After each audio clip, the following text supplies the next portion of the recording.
Mi pasión siempre ha sido la de construir una compañía duradera en la que la gente se sienta motivada para crear grandes productos. Todo lo demás era secundario. Obviamente, era fantástico obtener beneficios, porque eso es lo que te permite crear grandes productos. Algunas personas proponen, dales a los clientes lo que quieren, pero esa no es mi postura. Nuestro trabajo consiste en averiguar qué van a querer antes de que lo sepan. Creo que fue Henry Ford quien dijo una vez, si les hubiera preguntado a mis clientes qué querrían, me habrían contestado, un caballo más rápido.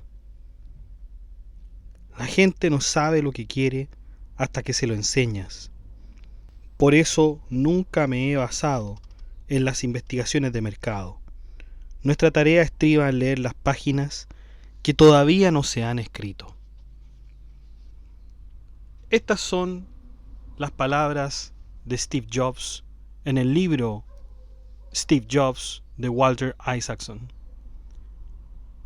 Vamos a hablar de este libro justamente, que es la biografía definitiva de Steve Jobs.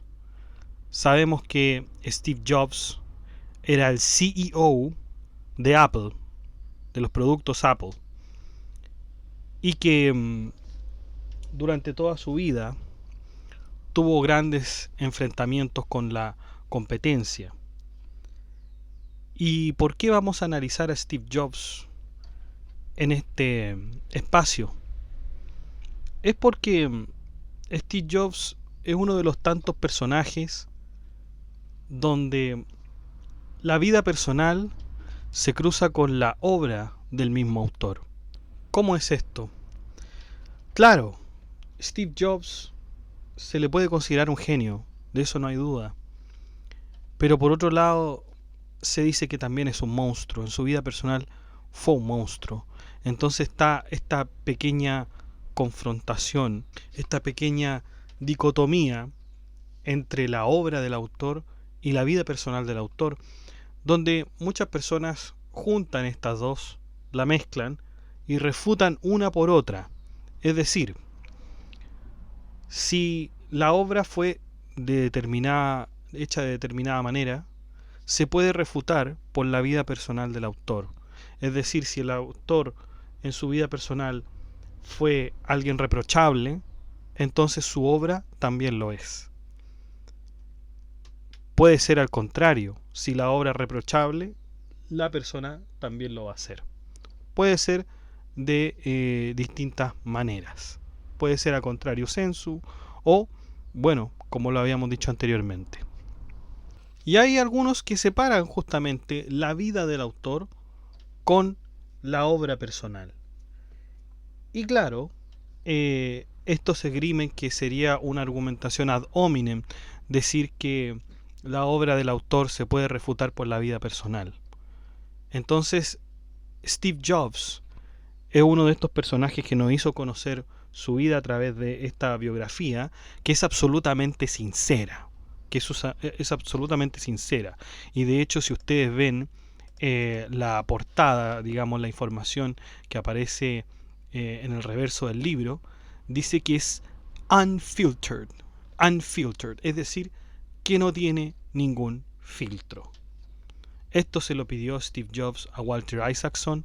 Walter Isaacson es un tremendo autor, tiene otra biografía, tiene una biografía de hecho de Einstein que es muy muy buena, y Steve Jobs le pide a este autor que por favor realice su biografía. Steve Jobs no va a ver la biografía. Sabe Steve Jobs que si la ve no le va a gustar, por lo tanto en su vida nunca vio el trabajo finalizado de Walter Isaacson. Y es un libro honesto, es un libro honesto, es un libro sincero y, y si bien tiene una gran longitud, en el sentido de que es muy largo el libro, muy largo, pero se va pasando muy rápida la lectura, se va pasando muy rápida. Realmente el trabajo de Walter Isaacson fue muy muy bueno en cuanto a escritura. Y se los digo porque leí la versión en inglés. Uh-huh. El autor estuvo en este trabajo por aproximadamente 2 años. Entrevistó a 40 personas que estaban relacionadas con Steve Jobs, miembros de la familia, amigos, colegas e incluso competidores. Invita a reflexionar sobre la personalidad y vida de Steve Jobs. Un hombre lleno de contradicciones, que algunas veces quería vincular sus principios con el trabajo, de repente no podía hacerlo, de repente sí se le daba. Y bueno, es esta pelea, es esta confrontación entre la persona como genio y entre la persona en su vida íntima, ¿no? Hay varios de estos personajes. Tenemos a Maquiavelo también, Maquiavelo que escribe El Príncipe, donde dice que el príncipe, si es necesario, debe romper sus promesas, si es necesario, no debe cumplir sus deberes, si es necesario, debe decir una cosa y después otra, etcétera. Y Maquiavelo, bueno, como era su vida, era un hombre absolutamente cordial con los amigos, muy buen amigo se le señalaba, así que la historia está llena de estos personajes. Sin ir más lejos también podríamos mencionar a Maradona, que Maradona era un futbolista argentino muy bueno y que en su vida personal, bueno, consumía drogas, tenía ciertas demandas por abuso, etcétera. Está plagado de estos ejemplos en la historia y estos personajes siempre van a ser interesantes, siempre van a dejar algún debate, nadie va a estar indiferente a ellos. Vamos a comenzar entonces con su biografía, el capítulo 1 que trata sobre la infancia, el abandono y la adopción. De hecho hay dos palabras que para Steve van a ser muy importantes: el ser escogido y el ser especial. Se forman parte de quien Jobs fue y cómo él se consideraba a sí mismo. Esto de ser especial y ser escogido. Lo dice el mismo Walter Isaacson. Steve Jobs fue el hijo biológico de John Jandali y Joan Schiebel. La familia Schiebel desaprobó su relación con Jandali porque él era musulmán. Entonces, la pareja se vio forzada a dar a Steve en adopción. Después, él fue adoptado por Paul y Clara Jobs. Paul era un ingeniero técnico que trabajaba como mecánico de autos. Él fue la primera persona en presentar a Steve el mundo de la ingeniería y el diseño. Steve al comienzo estaba realmente inseguro de cómo él se sentía de tener dos padres. Cuando Steve era joven, su familia se mudó a Palo Alto, en California, y esta área, como pueden saber, incluía el famoso Silicon Valley. Él fue criado durante el boom tecnológico, dentro del epicentro tecnológico, ya podríamos decir, del mundo. Y bueno, Steve muy a menudo se aburría en la escuela y se encontraba a sí mismo en el problema que muchos de los niños tienen, es decir, se aburría en el colegio y consecuentemente empezaba a hacer bromas que lo metían en problemas, etc. Sus padres se dieron cuenta que él solamente estaba jugando porque estaba aburrido. Él era demasiado inteligente para el trabajo que les iba asignando a los profesores. Pero después, en la escuela secundaria, ya empezaba a encontrar su apreciación por cosas como la electrónica, la música y las artes. Porque tenía esta influencia del padre, que le gustaba esto de la ingeniería y el diseño. Para Steve Jobs, por cierto, que el diseño va a ser algo muy importante, como lo vamos a ver más adelante. Capítulo 2. Una extraña pareja, los dos Steves. Steve Wozniak tenía 5 años más que Steve Jobs. Sin embargo, sus mentes eran muy similares.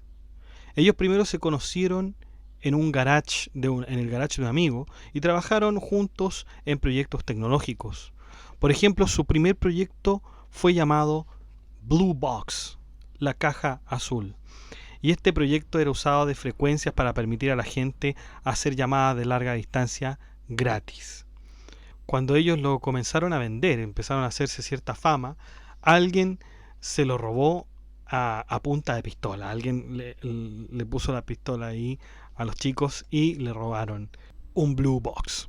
De hecho, varias anécdotas surgieron con este Blue Box, porque la verdad es que no es que ellos fueran los fundadores. El Blue Box del Blue Box ya se tenía constancia con John Draper. Y John Draper, digamos, en los años 60 aproximadamente. Y también se usaba, bueno, para realizar pirateo telefónico. Y uno de los más famosos piratas telefónicos fueron Steve Wozniak y Steve Jobs. Y en una ocasión, de hecho, Wozniak llamó a la Ciudad del Vaticano. Se había identificado como Henry Kissinger, empezó a imitar el acento alemán y diciendo que quería hablar con el Papa. Estas son las anécdotas que surgen de estos dos ingenieros, ¿no? Que es Wozniak y Steve Jobs. Ambos Steves, por cierto. Capítulo 3, el abandono. Los diferentes Jobs que estaban en la mente de Steve parecían desarrollarse significativamente durante los últimos años de la secundaria. Jobs trataba de encontrar una respuesta a esto. ¿Quién era él? ¿Cuál era su origen? Entonces, piensen en esos años, cómo estaba de moda las drogas, el movimiento hippie, etc. Entonces, Jobs empezó a experimentar dietas hindúes, drogas de las más conocidas, por ejemplo la LSD.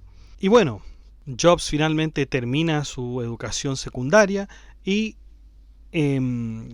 ingresa al Reed College, que es una universidad privada de artes liberales al sureste de Portland, en Oregon. Cuando Steve Jobs entra aquí a la universidad, a pesar de la fama de hippie o reputación que tenía dentro de ella, la verdad es que no le gustaba la universidad. Jobs conoció a Robert Friedland, que tiempo después se convertiría en un ingeniero en finanzas, multimillonario de la industria minera. Y cuando lo conoció, inmediatamente adoptó las peculiaridades de este hombre. Sin embargo, finalmente descartó a Robert como un buscador de oro. Jobs abandonó Reed, es decir, la universidad, después de solo un año, pero se le permitió tomar cursos que disfrutaba como deseaba. Es decir, Steve Jobs no terminó los estudios universitarios, no quiso continuar con sus estudios. Capítulo 4. Atari e India. Zen y el arte del diseño de los videojuegos. Un año y medio después de dejar Reed, Jobs regresó a Silicon Valley.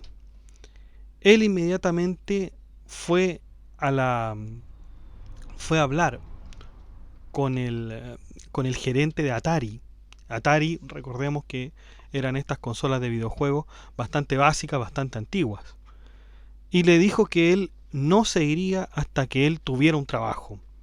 Jobs fue donde el gerente le dijo: yo no me voy de aquí hasta que tenga un trabajo. Y le fue ofrecido un trabajo.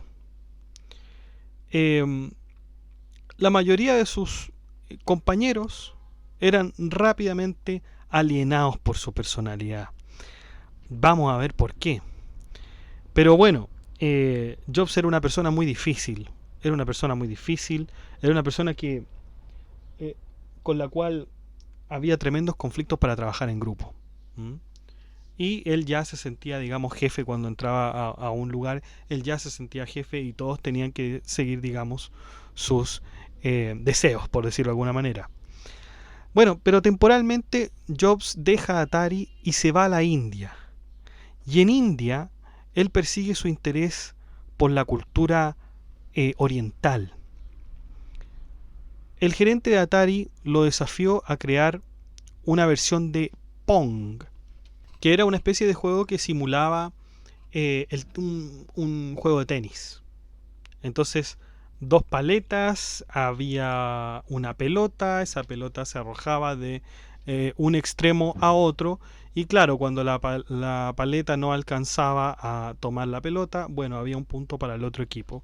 Lo desafiaron a Jobs, el gerente de Atari lo desafió a realizar una versión de un solo jugador del Pong, cuando él obviamente regresara de la India. Cuando regresó, terminó el juego, eh, no sin la ayuda de Bosnia, quien le ayudó a realizarlo. En ese tiempo ya Steve Jobs todavía estaba con estos problemas de haber sido dado en adopción. Jobs le confesó a sus amigos más cercanos que se sentía impulsado por el dolor de haber sido dado en adopción y no conocer a sus padres biológicos. Steve tenía un profundo deseo de conocer a sus padres biológicos, pero para poder conocerse a sí mismo. Entonces, claro, viaja a la India para saber de dónde viene, para saber cómo buscar a los padres biológicos y qué esperar de ellos. Al menos este es el testimonio de Friedland, ¿no? De Friedland, a cual Jobs había ya dejado en la Universidad Reed. Jobs sabía, gracias a sus padres adoptivos, Paul y Clara Jobs, que sus padres biológicos tenían estudio universitario y que su padre podía ser sirio. Incluso había pensado en la posibilidad de contratar a un investigador privado, pero decidió dejar esas ideas de momento, porque no quería herir a sus padres, a Paul y a Clara. Estaba enfrentándose al hecho de que había sido adoptado. Sentía que era un asunto que debía asimilar emocionalmente. Y el mismo Jobs lo reconoce y así lo dice. Este asunto me preocupa y tengo que concentrarme en ello. Estaba pasando por un intenso proceso de introspección acerca de mi adopción. Y bueno, hablaba mucho con sus amigos al respecto. Esto era una profunda frustración sobre la idea de su nacimiento. No tenía cómo saber quién era, ni a dónde iba, ni cuál era su propósito, a pesar de que ciertamente ya lo estaba forjando, ya lo estaba teniendo más o menos claro. Bueno, para más remate, en esos años estaba muy de moda la terapia del grito primal. Esta terapia consistía en gritar justamente y desahogarse de alguna manera de los problemas o trastorno o sufrimiento. De hecho, se supone que la terapia del grito primal tiene la idea de volver a la fuente del sufrimiento, entenderlo y de ese modo mejorar. Fue inventada por Arthur Janov en los años 70. 1970 creo que fue el libro de la publicación sobre el grito primal. Y en diciembre de 1970, ese mismo año, John Lennon había sacado a la venta el tema Mother con la Plastic Ono Band, y en él hablaba de sus sentimientos acerca de su padre, que lo había abandonado, y su madre, que fue asesinada cuando él era un adolescente. El estribillo concluye un inquietante fragmento. No sé si han escuchado esa canción Mother de John Lennon, pero en una parte, ya en la final, dice Mama don't go, Daddy come home. Es decir, mamá no te vayas, papá vuelve a casa.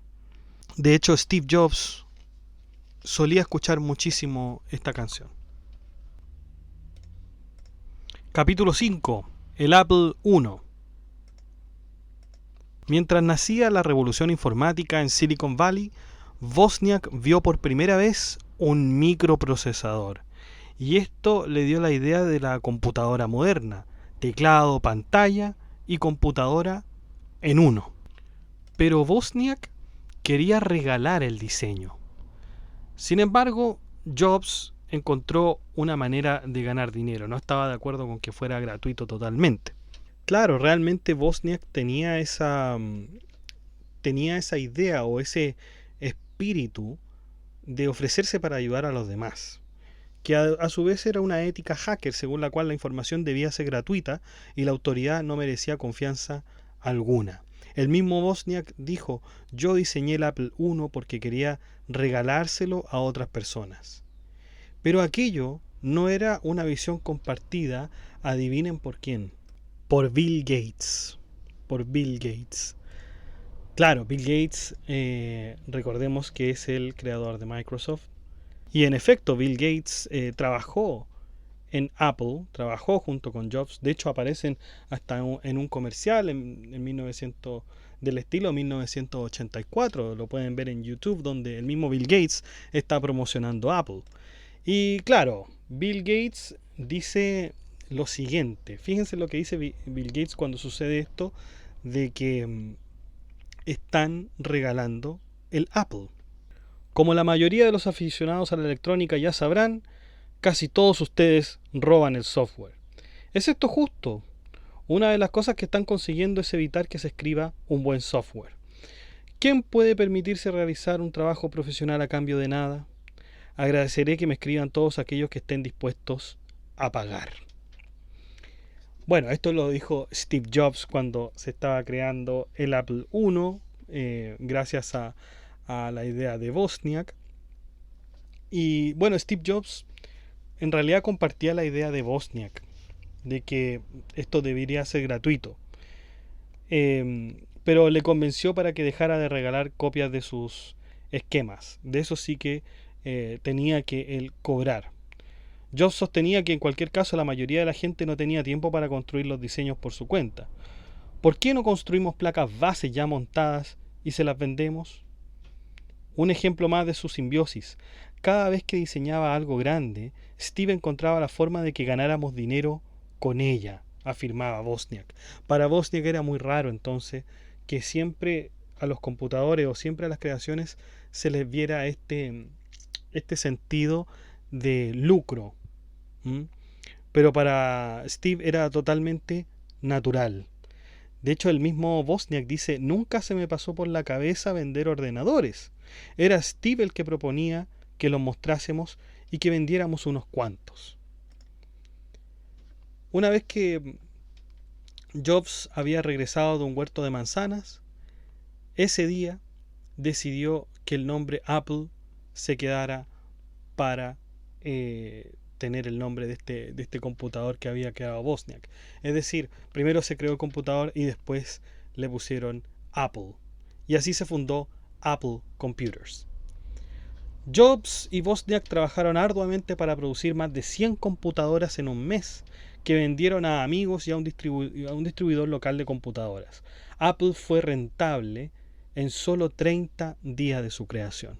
Muchos habían sostenido infinitas versiones de por qué se llamaba Apple, pero la verdad es que Jobs propuso Apple Computers porque estaba siguiendo una de sus dietas de fruta que había conseguido de la India.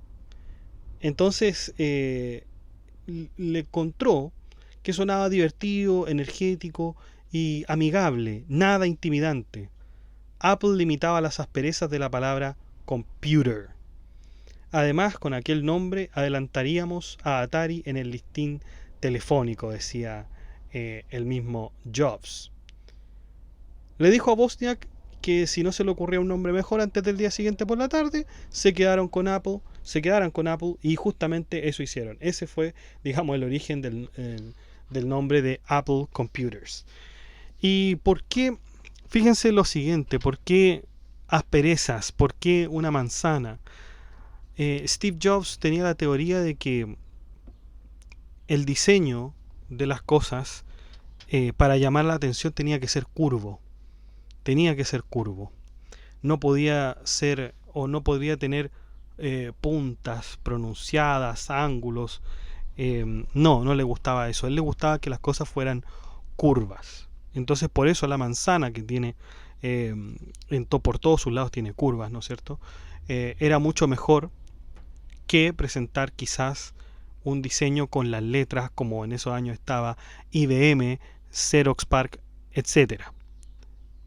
Por lo tanto, el diseño de Apple era mucho más amigable, y con esta filosofía, con esta visión psicológica de que tenía que ser curvo, redondo. Y eso tiene sentido ciertamente, porque en la psicología también se habla de aquello. Se habla de que Los símbolos que tienen puntas, ángulos o vértices, son agresivos. Se dice eso en la psicología, son agresivos. En cambio, todo lo que es curvo, todo lo que es redondo, es justamente como dice Steve Jobs, más amigable. Por lo tanto, tenemos que imaginarnos a estos dos genios, Steve Jobs como un hombre que siempre quiere, digamos, sacar el lucro de sus creaciones, sin dejar de lado lo importante del diseño, lo importante de la creación.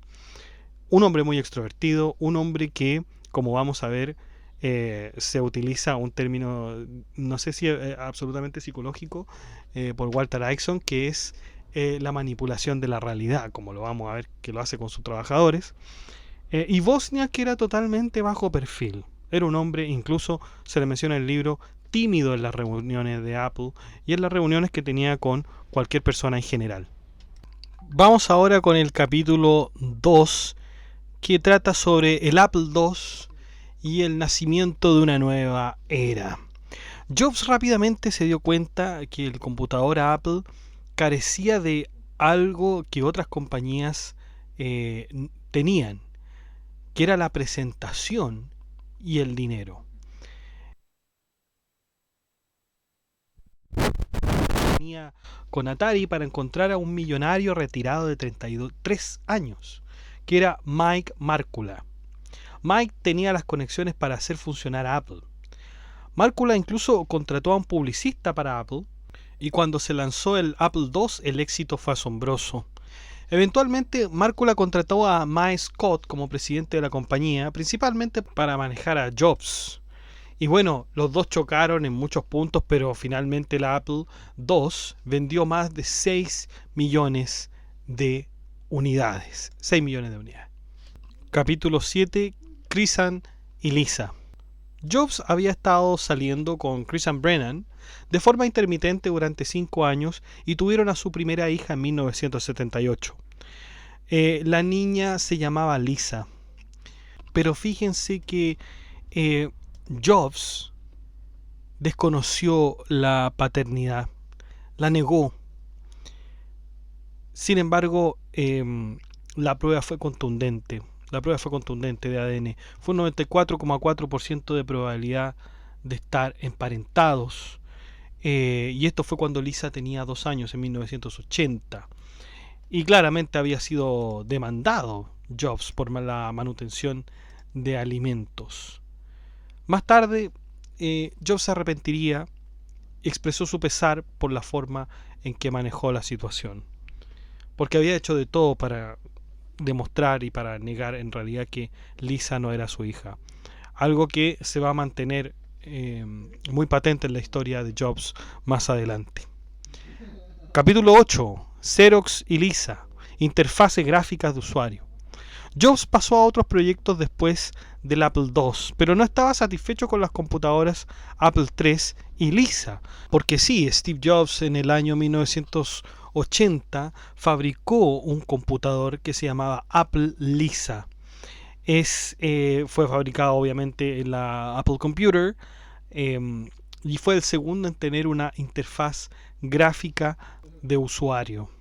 Obviamente el nombre se lo puso en honor a su hija, pero Jobs descarta esa teoría en realidad.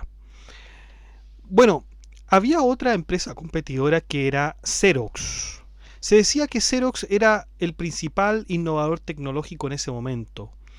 Se decía también que Jobs había sacado muchas de las ideas de Apple de Xerox también. Bill Gates se lo recrimina, como vamos a ver más adelante también. Jobs llegó a un acuerdo con ellos que proporcionaba a Apple acceso a algunas de las tecnologías de Xerox, como la interfaz gráfica de usuario, GUI, que permitió a los usuarios ver textos y gráficos simultáneamente. Jobs aplicó esta nueva tecnología a Lisa, así como al mouse de computadora moderno. Y a pesar de esta innovación, la gerencia de Apple degradó a Jobs en el verano de 1980. Ya no tenía el control de grandes proyectos debido a su comportamiento peculiar que habíamos ya descrito desde el principio en los capítulos 2 y 3. Capítulo 9. Salir a la bolsa. Apple pasó de tener un valor de $5.309 en 1977 a tener el valor de 1,79 mil millones a fines de 1980. Después del lanzamiento de Apple al mercado de valores, Jobs ganaba alrededor de 256 millones a la edad de 25 años. Y a pesar de esta riqueza, Jobs no mostró mucho interés en las cosas materiales que no fueran buenos autos deportivos y cuchillos alemanes. Jobs excluyó incluso a algunos de los primeros empleados del lanzamiento al mercado de valores para retener sus acciones. Wozniak, como era de esperar, también regaló muchas de sus acciones a estas personas.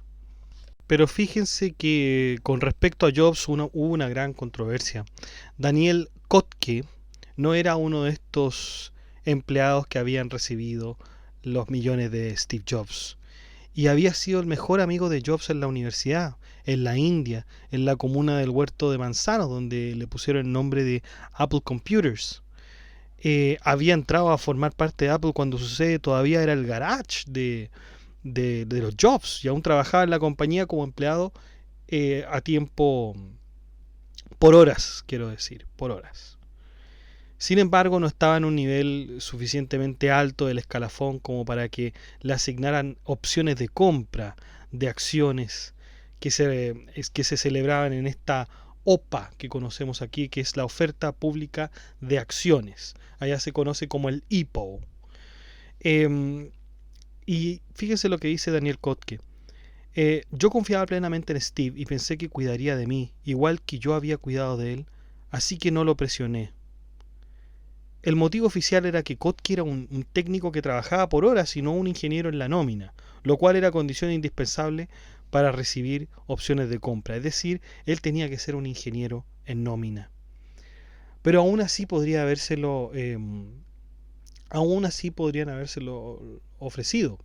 Sin embargo, Jobs en realidad no fue nada sentimental, no tenía esta cuestión de la amistad incorporada en su trabajo. Pero Kotke insistió, decidió defender su situación ante Jobs y lo esperaba en su despacho, lo esperaba afuera. Sin embargo, en cada uno de esos encuentros, Jobs lo ignoraba por completo. Y lo más duro fue que Steve Jobs nunca le dijo que no era candidato a las opciones, o sea, lo dejó en una incertidumbre. Sin embargo, luego Kotke lo fue a enfrentar, pero Jobs fue muy frío y ahí ya Kotke se había dado cuenta que la amistad había desaparecido. Red Holt, el ingeniero que había construido la fuente de alimentación, estaba recibiendo muchas opciones de compra y trató de convencer a Jobs para que le diera a Daniel. Pero cuando Jobs escuchó esto de Holt, dijo lo siguiente. Jobs dijo, ok, voy a darle 0.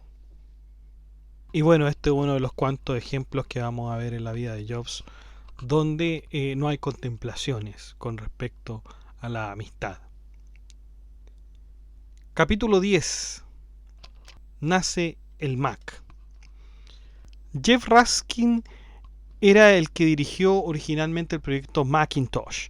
Sin embargo, Jobs finalmente ganó una lucha de poder al asumir el control total del proyecto. Reforzó su poder en la oficina central de Apple cuando Mike Scott fue destituido como presidente después de una ronda de despidos. Ese es el capítulo 10 en resumen, y tenemos uno de los capítulos más importantes quizás dentro de la biografía, el capítulo 11, que habla sobre el campo de distorsión de la realidad o de manipulación de la realidad. Esto es lo que habíamos hablado anteriormente. Jobs tenía una forma de motivar a la gente a hacer cosas extraordinarias que sus empleados llamaban el campo de distorsión de la realidad. Jobs podía convencer a la gente de que todo era posible distorsionando deliberadamente la realidad. Jobs también solo vio el mundo en blanco y negro. Eso era lo que hacía. La gente era iluminada o era una porquería. Además, muchos empleados se quejaron de que Jobs les había robado sus ideas. Claro, esta idea era muy recurrente en Jobs. Cuando le mostraban un proyecto, cuando le mostraban un producto, él decía, bueno, esto es genial o esto es una porquería. Pero fíjense que cuando él decía, esto es una porquería, luego, más tarde, él tomaba esa idea que consideraba una porquería y luego decía que era de él, diciendo que esta es una idea buena y que en realidad a él se le había ocurrido. Bueno, esto también se va a ver mucho. Más tarde, Apple comenzó a otorgar un premio al empleado que más valientemente se enfrentara a Jobs cada año. Los compañeros de trabajo de Jobs se dieron cuenta de que en el corazón de la extravagancia de Jobs había un compromiso absoluto con la perfección. Tenía que tener a los mejores Steve Jobs. Ahora, este campo de distorsión de la realidad, no creamos que es algo que era una virtud de Jobs. Era básicamente mentir, como dice el mismo Walter Isaacson. Era mentir, era mentir. Les hablaba sobre las posibilidades de crear cierto producto, de llegar a ciertas metas. Eran cosas imposibles y lo sustentaba con datos falsos. Todas estadísticas falsas, información inventada. Y de esta forma él distorsionaba el campo de la realidad porque la gente le creía, sus trabajadores le creían y comenzaban a trabajar. Era increíble este campo de distorsión de la realidad e incluso Debbie Coleman va a decir que le recordaba a Rasputín. Era como si lanzara un rayo láser y uno no pudiera pestañear. Daba igual que te estuviera sirviendo un vaso de cicuta. Uno se lo bebía. Sin embargo, al igual que Wozniak, creía que el campo de distorsión de la realidad le daba poderes, es decir, permitía a Jobs inspirar a su equipo para que alterase el curso de la historia de la informática con solo una porción de los recursos de Xerox o de IBM. Era una distorsión autorrecurrente, hacías lo imposible porque no sabías que era imposible. Ahora, claro, cuando venía el momento de los que hubo, Jobs aseguraba de que todo lo que habían realizado justamente era cierto, era verdad. Se las arreglaba para convencer a los otros de que lo que habían hecho, que se suponía que era imposible, lo habían logrado. Esta es la técnica que usaba Jobs, no solamente en su vida laboral, sino que también lo vamos a ver en su vida personal. Capítulo 12. El diseño. Los verdaderos artistas simplifican. El perfeccionismo de Jobs fue ejemplificado por el proyecto Macintosh.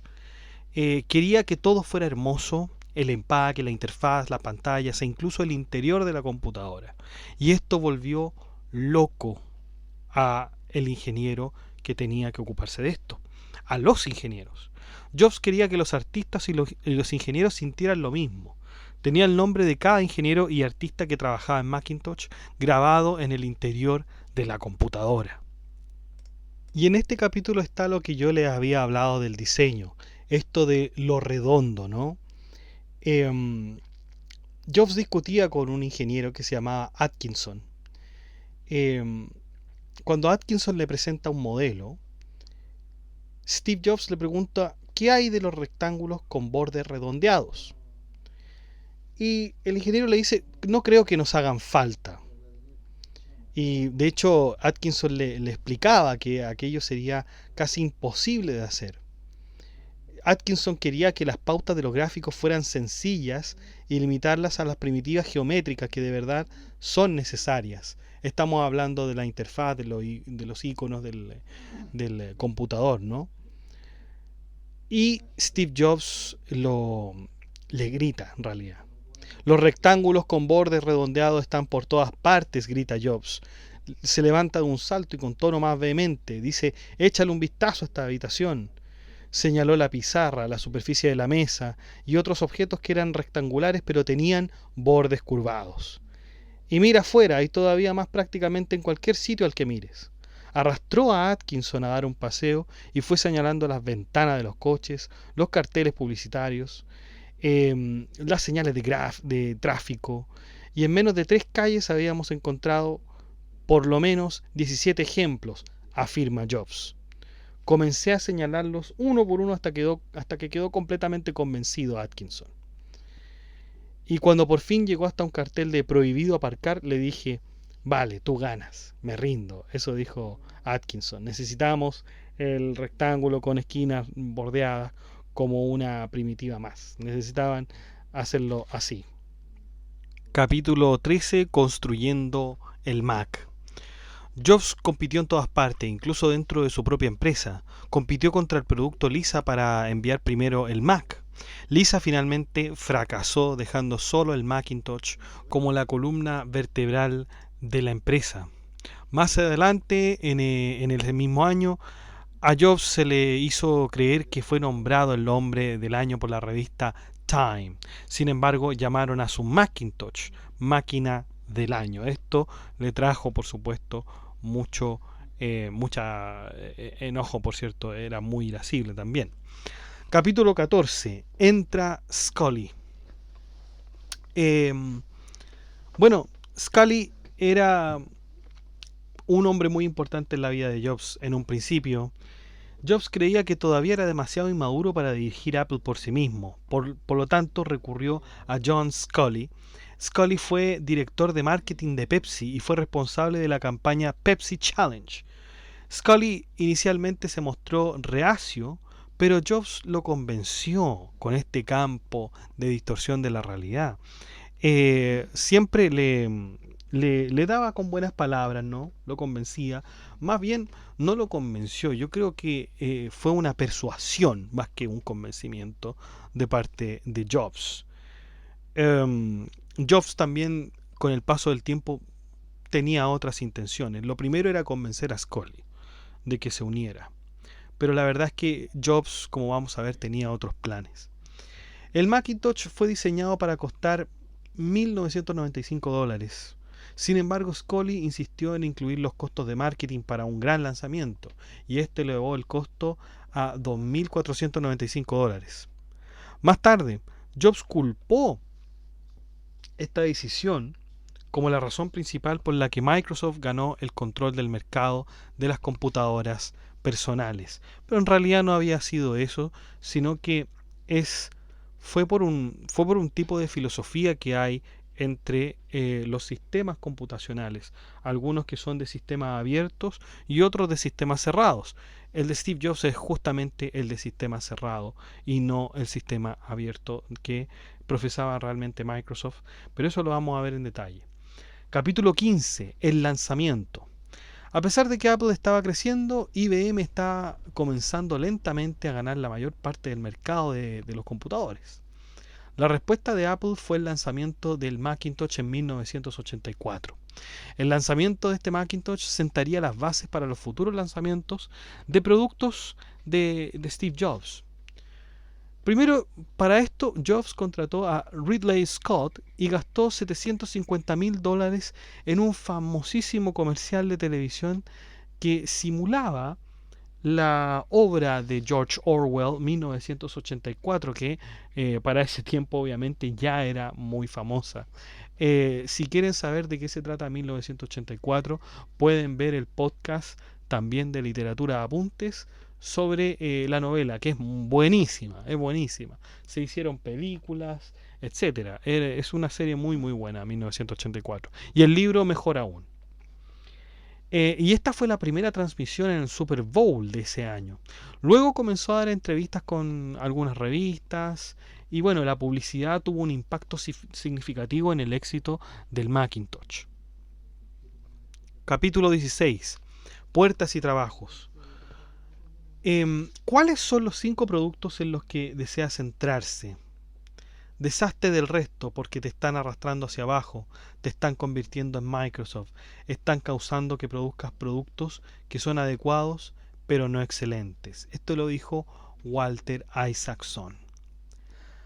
Bill Gates y Steve Jobs nacieron en 1955. Mientras que Jobs creció como un hippie en California, Gates era hijo de un destacado abogado de Seattle y asistía a una escuela privada. Gates era de voz suave y casi tímido. Tenía un sentido de los negocios y la estrategia que eludía el estilo más artístico de Jobs. Empezaron a trabajar juntos cuando Microsoft estaba escribiendo software para Macintosh, y a pesar de esto, su relación pronto se agrió cuando Microsoft produjo Windows, que reflejaba el sistema operativo del Mac. Esto por supuesto que no le cayó nada bien a Steve Jobs. Gates argumentó que tanto el sistema Macintosh como el Windows eran copias de la tecnología Xerox, y Jobs nunca perdonaría a Gates por esta supuesta traición. De hecho, si nosotros vamos al libro, en la página 232, se habla de un encuentro que tuvo lugar en la sala de reuniones de Jobs, donde Gates se encontró rodeado de 10 empleados de Apple ansiosos por ver cómo se enfrentaban los dos.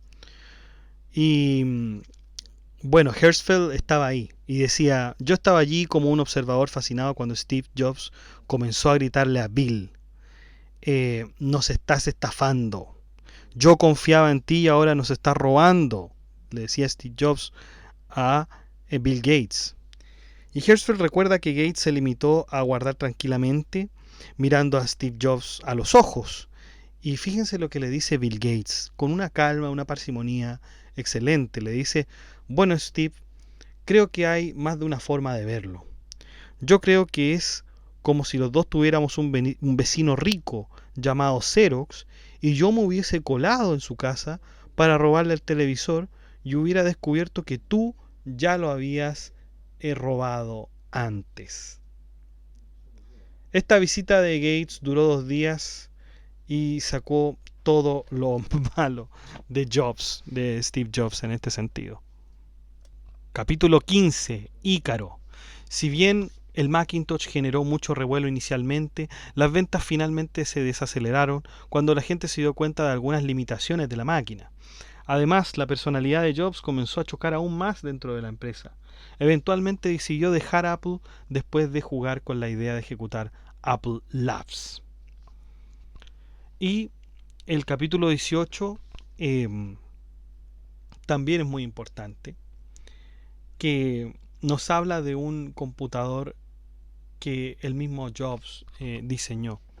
Hay que explicar un poco el contexto de Next, porque existen diversas teorías de por qué Steve Jobs abandona finalmente Apple, pero la verdad es que fue él quien decidió abandonar Apple. Steve nunca fue despedido, se había tomado un año sabático y aún era presidente del consejo. Estaba fuera, nadie lo corrió, pero estaba fuera del proyecto de la Macintosh, que era su sueño, y nunca me perdonó por eso, según dice el testimonio de Scully.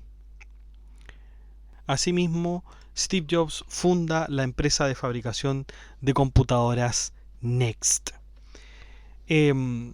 Comenzó con su propio dinero y contrató a algunos de los ingenieros favoritos de Apple, de sus ingenieros favoritos. Y esto enfrió las relaciones con su primera empresa, que sería Apple. Next fue diseñado para responder a las necesidades de potencia informática de las instituciones educativas. Durante su tiempo con Next, Jobs cometió algunos de los errores más grandes de su carrera y aprendió vitalmente de estos errores.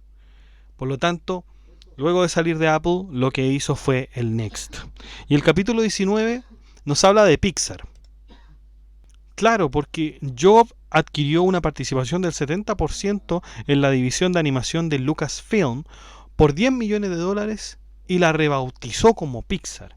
Este nombre se basó en la pieza de hardware más importante de la división. Finalmente, Jobs se dio cuenta de que debería centrarse principalmente en la animación de Pixar. El motivo de este cambio de enfoque fue que uno de los cortos que produjeron fue nombrado el mejor del año. De hecho, ahí Steve Jobs estuvo involucrado y participó en la creación de Toy Story. Capítulo 20. Un chico normal. Jobs esperó hasta que su madre adoptiva muriera en 1986 para buscar a su madre biológica. Eventualmente se volvió a conectar tanto con Joanne Simpson como con su hermana Mona Simpson. Y en un giro irónico, Jobs cenaba a menudo en el restaurante mediterráneo de su padre en San José sin siquiera darse cuenta. Su hija se parecía mucho a él en que era temperamental. Posteriormente, no se hablaron durante algunos meses. Capítulo 21. Hombre de familia.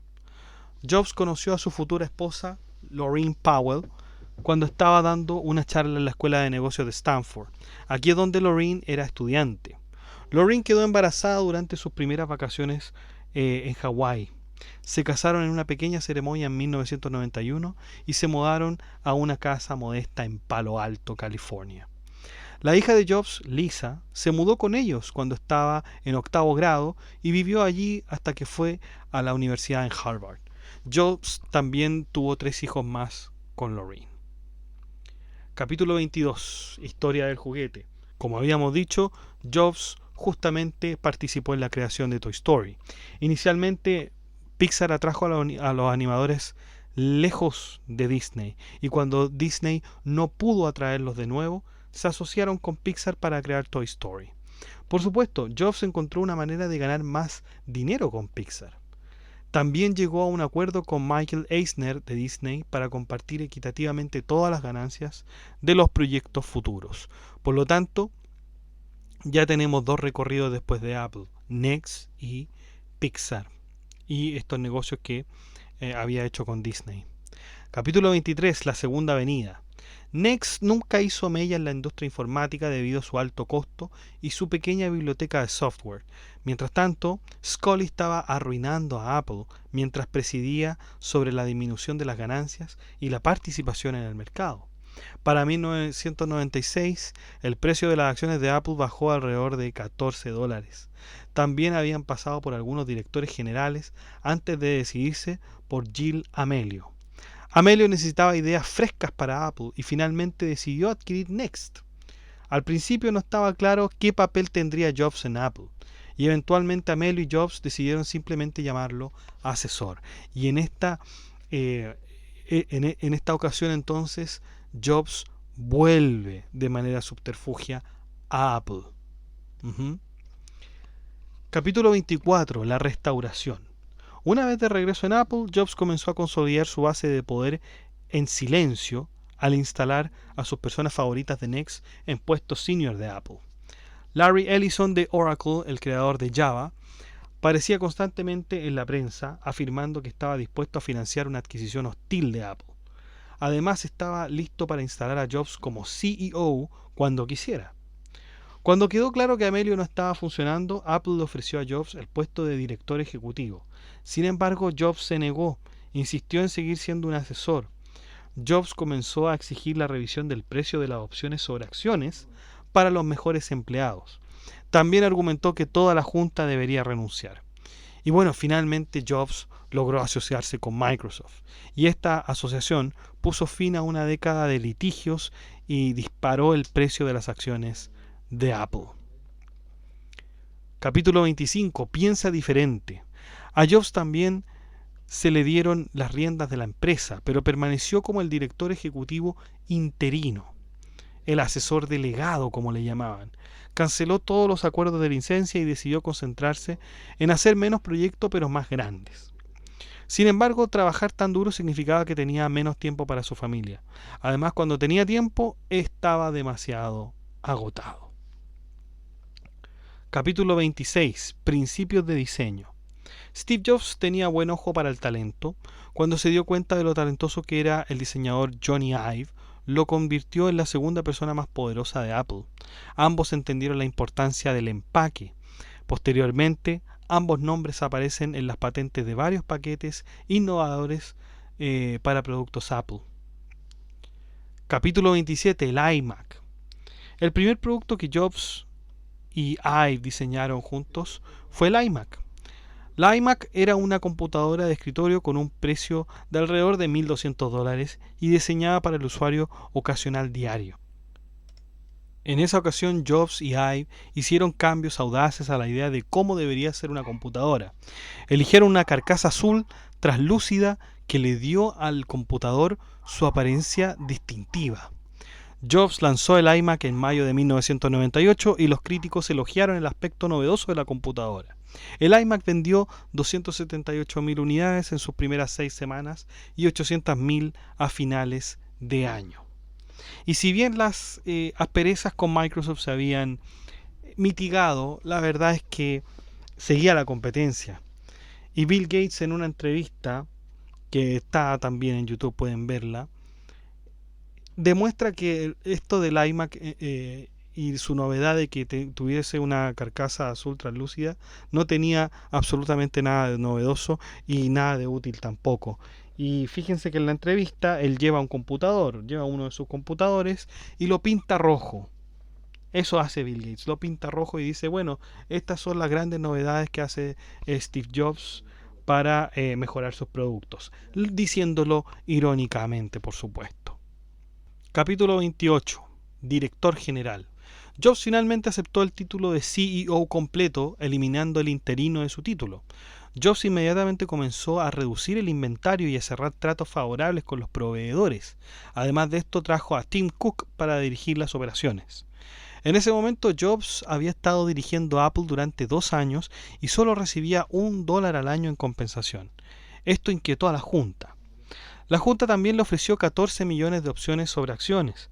En lugar de aceptar, Jobs pidió 20 millones de opciones. La Junta aceptó, pero a regañadientes. Capítulo 29. Tiendas Apple. Jobs creía en sus productos, pero odiaba la idea de que alguien más los vendiera. Él creía que las características que hacían que los productos de Apple fueran únicos podrían convertirse en una gran tienda minorista. Entonces Jobs comenzó a hacer planes para las tiendas minoristas de Apple. La Junta odiaba la idea de las tiendas minoristas, ya que Gateway había fracasado estrepitosamente al invertir en tiendas. Dicho esto, Jobs aún reunió un equipo para poner en marcha las tiendas. Insistía en esto de las tiendas Steve Jobs. Tenían un promedio de 5.400 visitas a la semana en 2004. Jobs agregó al Genius Bar, el Genius Bar a sus tiendas y finalmente abrió la tienda insignia de Apple en la ciudad de Nueva York. Esta tienda eventualmente se convertiría en la tienda con mayor recaudación de cualquier tienda en Nueva York. Parece entonces que sí había sido una buena idea. Capítulo 30. El centro digital. Jobs quería que Adobe escribiera un software de edición de video para Mac, pero Adobe se negó. Jobs vio esto como una traición, y esta experiencia lo convenció aún más de que necesitaba el control de toda la experiencia del usuario, desde el hardware hasta el software y la tienda minorista. Jobs decidió que los reproductores de música portátiles serían el próximo gran producto de Apple y adquirió SoundJam para comenzar a diseñar el reproductor de música de Apple.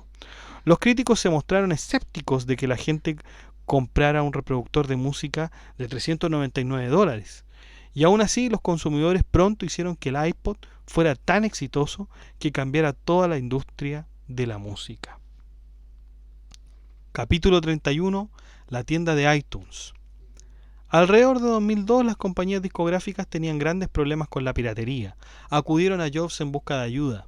Jobs convenció a las compañías de música de que necesitaban competir directamente con la piratería al ofrecer una forma asequible y perfectamente integrada de comprar música. Este proceso debía ser más conveniente que robar música. Y ese fue el comienzo de iTunes. Y en verdad iTunes fue un gran éxito. Eventualmente la alta gerencia de Apple incluso convenció a Jobs para que proporcionara una versión para Windows de la tienda iTunes. Esta tienda iTunes vendió 70 millones de canciones en su primer año. Los iPod representaban solamente la mitad de los ingresos de Apple en ese tiempo.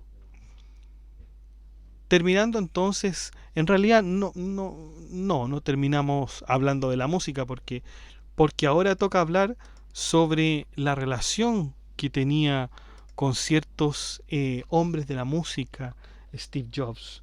Capítulo 32. El hombre de la música. Jobs era tan fanático de Bob Dylan que finalmente llegó a un acuerdo de marketing en el que Dylan aparecería en un comercial de iPod. Dylan experimentó una gran ola de éxito después de este comercial, y entonces aparecer en un anuncio de iPod se convirtió en algo que la mayoría de los artistas harían gratis. Pero no solamente tenía la gracia de Bob Dylan, sino que también la de Bono, que es el cantante de U2, entre otros artistas también que quisieron colaborar con esto del iPod. Volvamos entonces al capítulo 33, los amigos de Pixar. El principal papel de Jobs en Pixar era estructurar los acuerdos de la empresa, y el trato que Pixar tenía con Disney se estaba acabando también. Bob Iger había reemplazado recientemente a Michael Eisner como director de Disney. Bob y Jobs estaban de acuerdo. Entonces pudieron llegar a un acuerdo en el que Disney adquirió Pixar. Un número razonable de empleados de Pixar aterrizó en puestos de alto nivel en la división de animación de Disney. Capítulo 34. Mac del siglo XXI. El Power Mac G4 Cube, diseñado para profesionales serios, fue tan bellamente diseñado que ganó un lugar en el Museo de Arte Moderno. Dicho esto, no se vendió tan bien como Jobs pensó que lo haría. Jobs todavía estaba aprendiendo de sus errores y decidió concentrarse mejor en el iPod. Cambió de un chip Motorola a un chip Intel, lo que hizo que el iPod fuera mucho más rápido. Bill Gates incluso comentó que estaba impresionado con este movimiento de Jobs con respecto al Mac. Capítulo 35, primera ronda. ¿Qué quiere decir esto de primera ronda? Aquí ya hablamos de la enfermedad de Jobs. Y claro, es que Jobs en el año 2003 se da cuenta y se entera por primera vez que tiene cáncer durante un examen urológico. Rechazó la cirugía durante 9 meses. En cambio, trató de curarse con dietas veganas y acupuntura, cosa que en realidad no le sirvió de nada. De hecho, lo empeoró. Y esto significó que tuvo que someterse a una cirugía invasiva mayor para extirpar el tumor. La extirpación de este tumor le recordó a Jobs su mortalidad. Posteriormente estuvo dispuesto a aceptar una invitación para dar un discurso de graduación en Stanford en el año 2005. Se dice que este discurso es una de las mejores ceremonias de graduación jamás pronunciadas en Stanford. Jobs y Gates eventualmente encontraron un respeto mutuo a regañadientes, y esto culminó en una entrevista conjunta que le dieron a The Wall Street Journal en 2007. Capítulo 36. El iPhone. Jobs se dio cuenta de cómo los teléfonos celulares con cámara estaban acabando con el mercado de las cámaras digitales. Anticipó que sucedería lo mismo una vez que las compañías de teléfonos celulares comenzaran a agregar reproductores de música a sus teléfonos. Entonces decidió abordar este dilema más temprano que tarde. Jobs creó originalmente una sociedad con Motorola. Se separó y creó un equipo específicamente para este proyecto. El iPhone fue posible gracias a la tecnología multitáctil. Los dispositivos multitáctiles permitían detectar más de un dedo.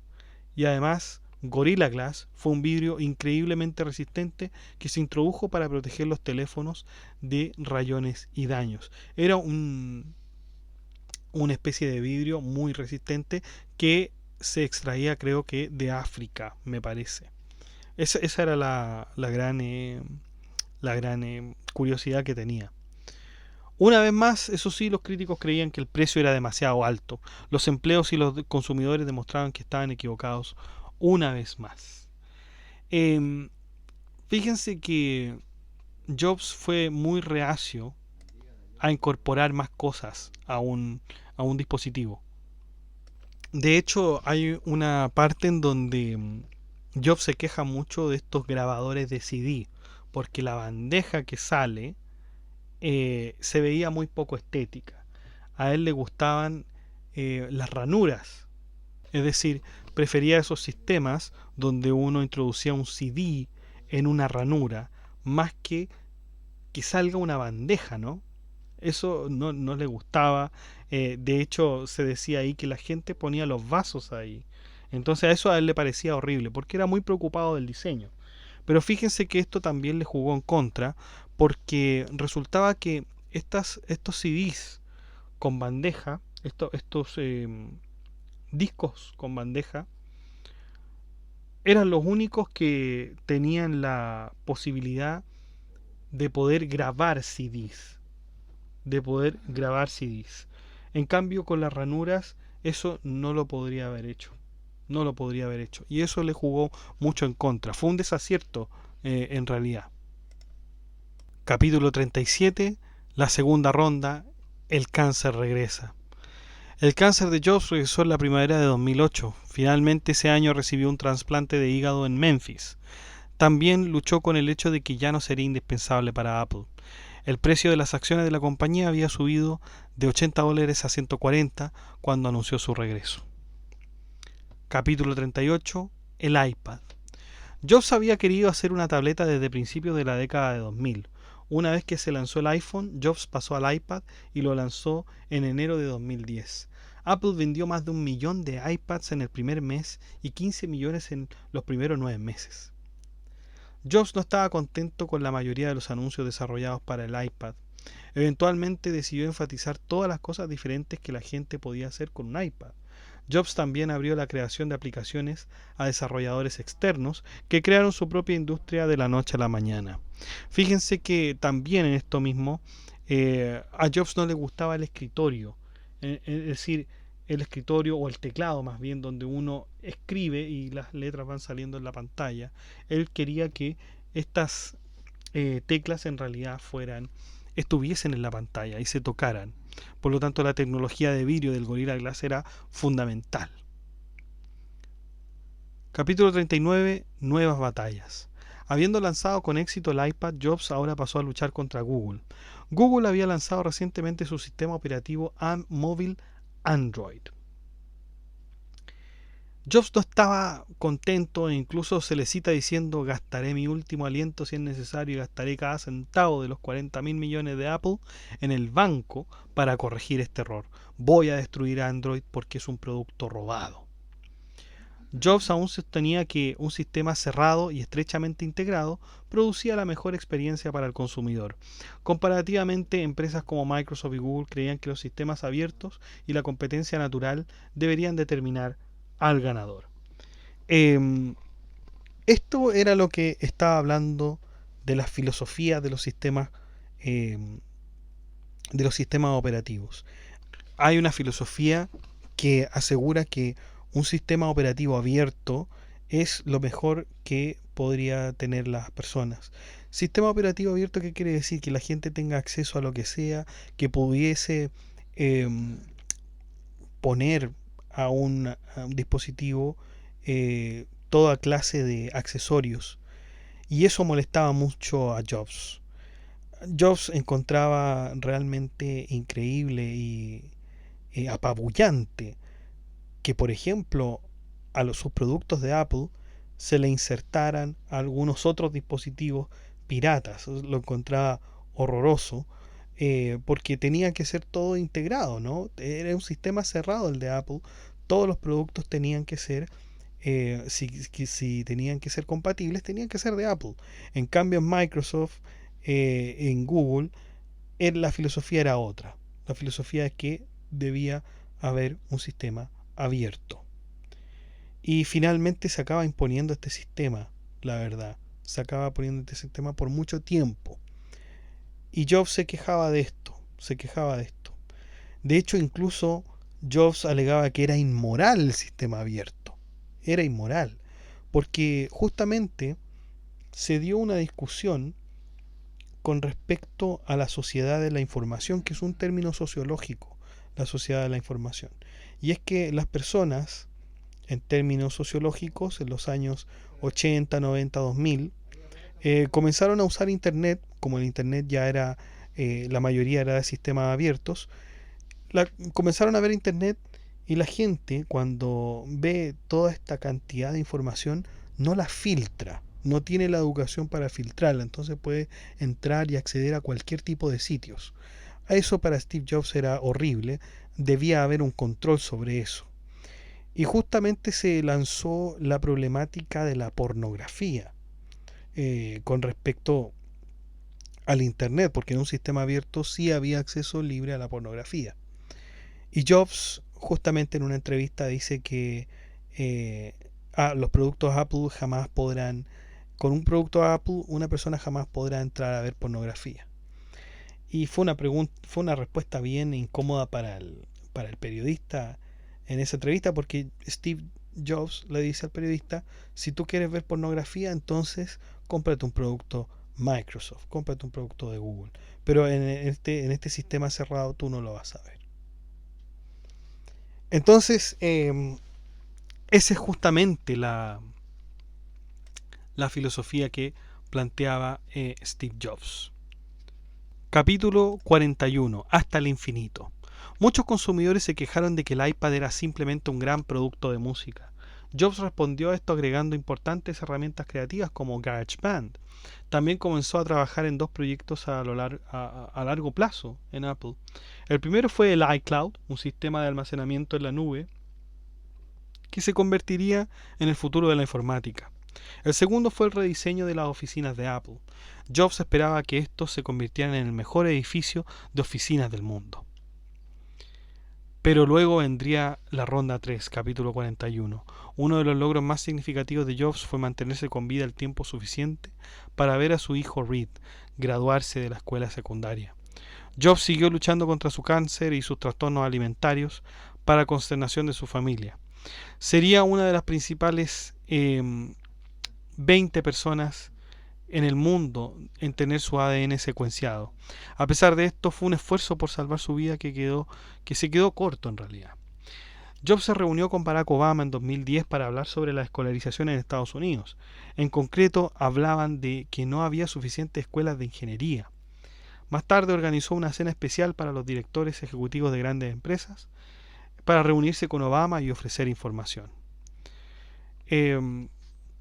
De hecho, aquí en este capítulo también se habla sobre lo importante que era para Steve Jobs la educación de los niños y decía que cómo era posible que los niños todavía tuvieran libros con hojas, libros físicos, etcétera. Los niños deberían estar usando iPad o dispositivos donde se les muestre la información.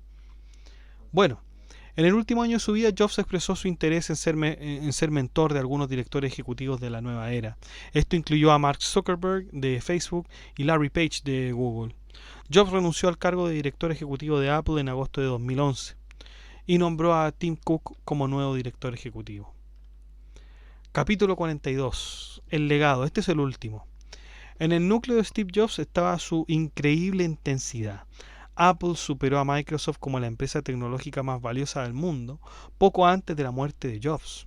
El libro termina con las propias palabras de Jobs sobre lo que lo impulsó. Y estas palabras son las que termina con el libro, ¿no? Dice: creo que la mayoría de las personas creativas quieren expresar su aprecio por poder aprovechar el trabajo que han hecho otros antes que nosotros. Yo no inventé el lenguaje o las matemáticas que uso.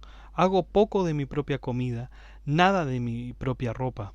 Todo lo que hago depende de otros miembros de nuestra especie y de los hombros sobre los que nos apoyamos. Y muchos de nosotros queremos contribuir con algo a nuestra especie y agregar algo al flujo. Se trata de expresar algo de la única manera que la mayoría de nosotros sabemos, porque no podemos escribir canciones de Bob Dylan u obras de Tom Stoppard. Tratamos de usar los talentos que tenemos para expresar nuestros sentimientos más profundos, mostrar nuestro aprecio por todas las contribuciones que nos precedieron y agregar a ese flujo la energía vital. Eso es lo que me ha impulsado. Ahí termina la cita de Steve Jobs. Aquí termina el libro entonces de Steve Jobs.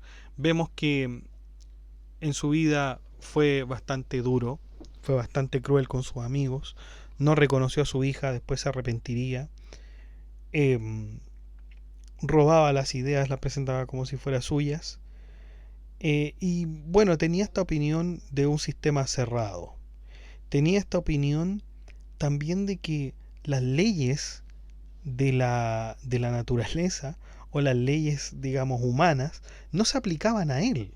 No se aplicaban a él. Por eso también él planteaba lo imposible, planteaba aquello que era que iba más allá del razonamiento incluso. Podríamos decir, de hecho, que Steve Jobs no hacía, o por lo menos él lo dice, no hacía estudios de mercado. No hacía estudios de mercado, no veía lo que le gustaba a la gente realmente. No, él solamente pensaba que no había que investigar lo que a la gente le gustaba, sino que había que presentarle a la gente lo que en realidad necesita. Es decir, Jobs de alguna manera tenía esta presunción de saber lo que la gente necesitaba y de hecho decía, hay que mostrar a la gente lo que necesita antes de que ella lo sepa. Por eso es que él no hacía nunca ninguna investigación de mercado, no le gustaba. Su crítica a los sistemas abiertos siempre fue perentoria, no había ninguna excepción.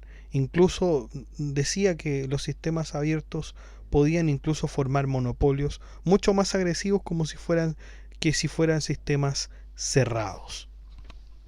Gusto por el diseño y su cuidado de que las cosas fueran redondas, ¿no? Que fueran curvas. Si uno compra un iPhone se da cuenta que tiene una importante curvatura por sus lados. Es es un producto elegante, es un producto por el que cuesta, digamos, obtener, que da un cierto nivel de estatus, podríamos decir, pero que también es muy caro. Entonces, Steve Jobs tenía la siguiente idea siempre. Los productos buenos son aquellos que tienen un diseño decente, son aquellos que tienen un diseño que encante, que atraiga. Eso es un buen producto.